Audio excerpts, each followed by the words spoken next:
Hi, my name is Hilda Gloria from Study in Italy. I am an education consultant, and one of the questions that I usually get from the consultations is, what university should I go to? What university should I apply to? And if this is a question, continue watching because I'm going to give you 5 factors that you should consider while you choose the right university for you. Number 1, it should have the study program of your interest. Now, if you look at the course catalog on the university website that you might be interested in, or if you just search on Google, let's say bachelor's degree in dietetics and human nutrition, and that is the course that you would like to study, it will give you a list of universities that has similar or that has the same program. Look through it and see the course units. Is that the kind of content that you would like to study? Is that the kind of content that you're looking for? Is that included in your dreams or your goals? And if it is, create a checklist and add those universities on your list. Number 2 is eligibility. Are you eligible for these for these universities that you have listed down?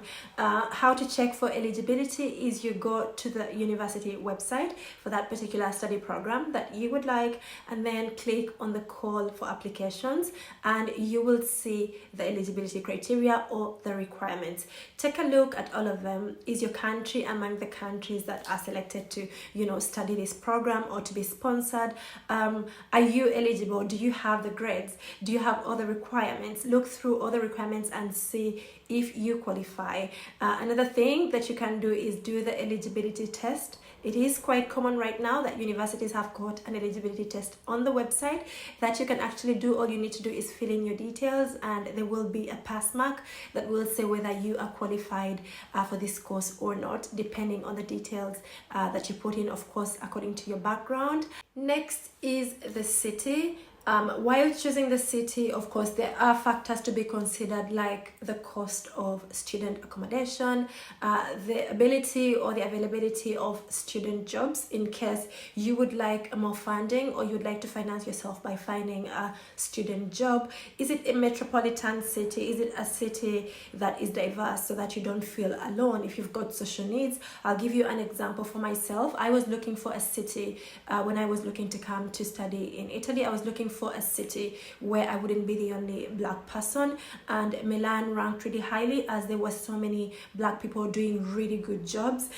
So that was an inspiration for me to come and choose this city. Also, I chose Milan because I was looking at a city that would give me an opportunity to pursue a career in fashion, which is a great passion of mine, and then Milan ranked really highly on the list, and that's why I chose Milan, or I ended up in Milan, because then I applied to Milan. It was the city gave me a clue of the things that I wanted, and then I was able to come and study and choose my study destination or study city. The other thing is the country. Now look at the countries that you would like to study in. Is it because of the language? Is it because of the acceptance rate for international students? Is it for specific personal reasons? Do you have any family members there that you could probably share the apartment with and then save on rent? You should look into all these factors before choosing a country where you want to study, and then go ahead, add those countries onto your list. Now, as you can see, the list is beginning to shrink, or it's beginning to narrow down, and then you are nearly at your decision. So if you tick the boxes, if your choice ticks the boxes for all the 4 things that I have mentioned, the final one is, does it align properly with your aspirations, with your future dreams and your core values? I'll give you an example. For instance, if you are Muslim and you do not want to go, let's say, to a Catholic university. I'll give an example of somebody that consulted me, and I suggested the university that I went to, the Catholic University of Milan. Let me tell you, they don't teach anything religious, except if that is the course you want to do. There is a course unit called theology. This person was really strict and said, no, I am Muslim and I'm not going to a Catholic university.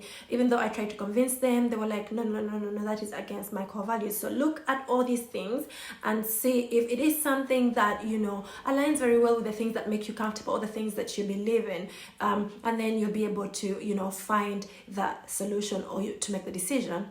Another thing with aspiration is that does the study program that is mentioned or that you have chosen something that you would like to do, or is it something that you just hear people say that when you grow up you can be a doctor, when you grow up you can be a teacher, but that's not something that you actually really want to do, because you will do something that probably you won't even work in, or that you will work in but you won't be happy all your life, and then you'll just be keeping on to get a salary or get a wage, a monthly wage. Look into these things and see if it is something, if it is your calling, if it is your purpose, if it is something that you want to actually pursue, if it is something that you want. I know that at bachelor's level this is confusing, because anyways you're from high school and you don't know what to do basically. You can seek career guidance, professional career guidance, from somebody that is qualified to do the job, or you can ask people that are experienced in that field. But at masters and higher levels, it is clear, it is easier, because anyway you're older, number one. Number two, you've got some work experience, and then you've been around and you've seen or heard certain things, so it is a bit easier for you to decide that, listen, I don't want to study this, listen, I don't want to do this, except if you are going straight from your bachelor's degree to your master's degree, which is another topic for another day that I will talk about. I highly do not encourage it, even though that is what I did. It is the career path that I took. But yeah, I'll make a video on that. But at master's level, look at the things in your employment that you do not like in your work, or something that you like and then you want to specialize or major in that, and then that is the one thing that you can start to, as a guide, to pursue. And the things that you don't like, get rid of them. You can't really pretend to like something that you don't like.